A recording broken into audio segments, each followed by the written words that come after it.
नमस्कार, मैं चंदन उपाध्याय आप सभी लोगों का बहुत बहुत स्वागत एवं अभिनंदन करता हूं आपके अपने YouTube चैनल साइकोलॉजी वाले गुरुजी में। आज की क्लास में हम एमए फर्स्ट सेमेस्टर के यूनिट सेकंड के जिस महत्वपूर्ण टॉपिक के बारे में बात करने वाले हैं वह है प्रत्यक्षीकरण अध्ययन के उपागम। आज की क्लास में हम प्रत्यक्षीकरण अध्ययन के कितने उपागम होते हैं, कितने दृष्टिकोण होते हैं, उसके बारे में हम चर्चा करेंगे। तो अगर बात करें हम प्रत्यक्षीकरण अध्ययन के कितने उपागम होते हैं तो इसके मुख्य रूप से 3 उपागम होते हैं। पहला है गेस्टाल्टवादी उपागम, दूसरा है व्यवहारवादी उपागम और तीसरा है दैहिक उपागम।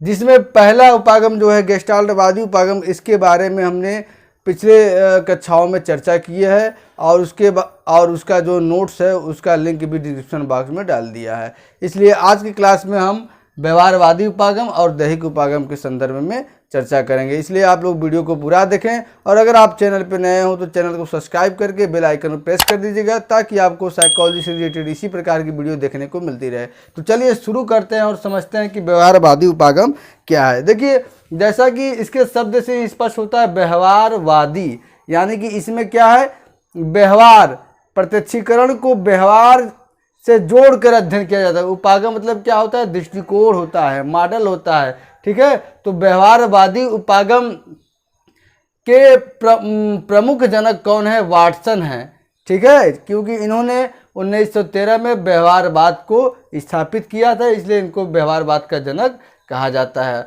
और मनोवैज्ञानिक प्रक्रियाओं की व्याख्या में वस्तुनिष्ठ दृष्टिकोण पर बल दिया, ठीक है। इन्होंने प्रत्यक्षीकरण की व्याख्या उद्दीपक तथा प्रतिक्रिया के रूप में करने का प्रयास किया, यानी कि स्टिमुलस तब रिस्पॉन्स, यानी कि जब कोई उद्दीपक हम देखते हैं या जब किसी उद्दीपक से हमारी ज्ञानेंद्रियां प्रभावित होती है तो तब उसके फलस्वरूप हम क्या करते हैं, वो अनुक्रिया करते हैं या रिस्पांस देते हैं, ठीक। इन्होंने प्रत्यक्षीकरण को अर्जित माना। इन्होंने कहा कि जो प्रत्यक्षीकरण की क्षमता व्यक्ति में होती है वो जन्म से नहीं होती, बल्कि व्यक्ति जैसे जैसे बड़ा होता है वो प्रत्यक्षीकरण की प्रक्रिया उसके अंदर और भी ज़्यादा मजबूत होती जाती है। जैसा कि आपको हमने बताया है पिछले कक्षाओं में कि प्रत्यक्षीकरण क्या है। अगर आसान भाषा में कहें तो प्रत्यक्षीकरण किसी वस्तु के अर्थपूर्ण ज्ञान को हम प्रत्यक्षीकरण कहते हैं। किसी वस्तु के बारे में जब अच्छे से आप जान जाते हैं, समझ जाते हैं, तो उसे हम क्या कहते हैं, प्रत्यक्षीकरण कहते हैं,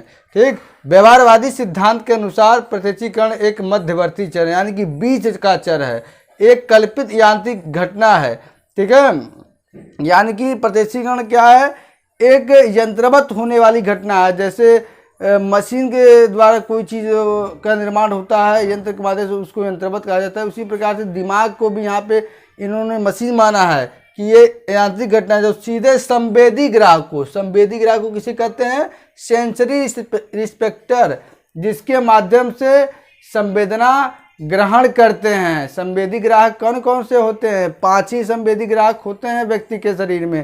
पहला आँख, कान, नाक, जीवा और त्वचा, ये 5 ज्ञानेंद्रियां ऐसी है जिनके माध्यम से कोई भी व्यक्ति सूचना क्या है, अपने मस्तिष्क में ग्रहण करता है। तो ये कह रहा है संवेदी ग्राहकों के उत्तेजन से होता है, यानी जब आप किसी उद्दीपक से प्रभावित होते हैं तो आपकी संवेदी ज्ञानेंद्रियां क्या है, वो उत्तेजित हो जाती है और प्ररोदन स्तर तथा आदत से प्रभावित हैं। इनके कहने के ये तात्पर्य है, ये 100 बात की बात ये कह रहे हैं कि मतलब कि प्रत्यक्षीकरण जो है सीधे संवेदी ग्राहकों से प्रभावित होता है। और प्रत्यक्षीकरण कैसे होगा, किसी व्यक्ति, वस्तु या घटना का प्रत्यक्षीकरण आपको किस प्रकार से होगा या कैसा होगा, ये इस बात पर डिपेंड करता है कि आपका उस व्यक्ति, वस्तु या घटना के प्रति प्ररोदन स्तर क्या है, या उस व्यक्ति, वस्तु या घटना के बारे में कितनी अच्छे तरीके से आप जानते हैं, या वो चीज़ आपके आदत में शुमार है कि नहीं। इस बात पे डिपेंड करता है कि आपको प्रत्यक्षीकरण कैसा होगा। हाल 1943 के अनुसार प्रत्यक्षीकरण की उत्पत्ति में आदत रचना, यानी कि आदत मतलब जो आपके जीवन शैली में हमेशा के लिए शामिल होता है उसको हम आदत कहते हैं। रचना, कंस्ट्रक्शन यानी क्रिएशन, निर्माण, आदत निर्माण, हैबिट फॉर्मेशन, सामान्यीकरण, जनरलाइजेशन, अवरोध, रुकावट इत्यादि का हाथ होता है। हल महोदय ये बात कर रहे हैं कि प्रत्यक्षीकरण की उत्पत्ति में व्यवहारवादी उपागम के दृष्टिकोण से प्रत्यक्षीकरण की उत्पत्ति में आदत, व्यक्ति का रचना, उसके आदत का निर्माण और सामान्यीकरण और अवरोध इत्यादि बिंदुओं का हाथ होता है। देखिए, हल का मत है कि एक विशेष समय में तंत्रिका तंत्र में वर्तमान सभी संवेदी स्नायु प्रवाह के बीच प्रतिक्रिया होने लगती है, जिससे उसमें कुछ परिवर्तन घटित होने लगता है और ऐसे क्या है, प्रत्यक्षीकरण की अनुभूति होती है। इनके कहने का तात्पर्य हल महोदय का ये है कि जब हमारी ज्ञानेंद्रियां किसी उद्दीपक से उत्तेजित होती है तो केंद्रीय तंत्रिका तंत्र में क्या है, जो विद्यमान सभी संवेदी स्नायु है उनमें प्रवाह उत्पन्न हो जाता है और प्रवाह उत्पन्न होने के साथ उनके बीच आपस में साचर होने लगता है, जिससे क्या है, हमें प्रत्यक्षीकरण की अनुभूति होती है। तो यह है व्यवहारवादी उपागम, जो बताता है कि प्रत्यक्षीकरण व्यक्ति को कैसे होता है। इसके केंद्र में क्या है, व्यक्ति का व्यवहार है। व्यवहार में देखिए आदत, रचना, आदत निर्माण, ये सब क्या है, व्यक्ति का व्यवहार है। तो ये प्रत्यक्षीकरण को इस बात से सिद्ध करता है कि व्यवहार प्रत्यक्षीकरण के उत्पन्न होने में बहुत सहायक होता है। दूसरा, अगला हमारा है उपागम तीसरा, दैहिक उपागम। दैहिक यानी कि शारीरिक उपागम, शारीरिक दृष्टिकोण अपनाता है प्रत्यक्षीकरण को। ठीक है, यह कहता है कि दैहिक उपागम में प्रत्यक्षात्मक अनुभूतियों की व्याख्या न्यूरोदैहिक प्रक्रम के रूप में की जाती है। इस उपागम की मुख्य मान्यता यह है कि जब किसी उद्दीपक से ज्ञानेंद्रिय प्रभावित होता है तो उसमें तंत्रिका आवेग उत्पन्न होता है, जो मस्तिष्क के विशिष्ट क्षेत्र में पहुंचता है, जिसके परिणाम स्वरूप व्यक्ति को उसका प्रत्यक्षीकरण होता है।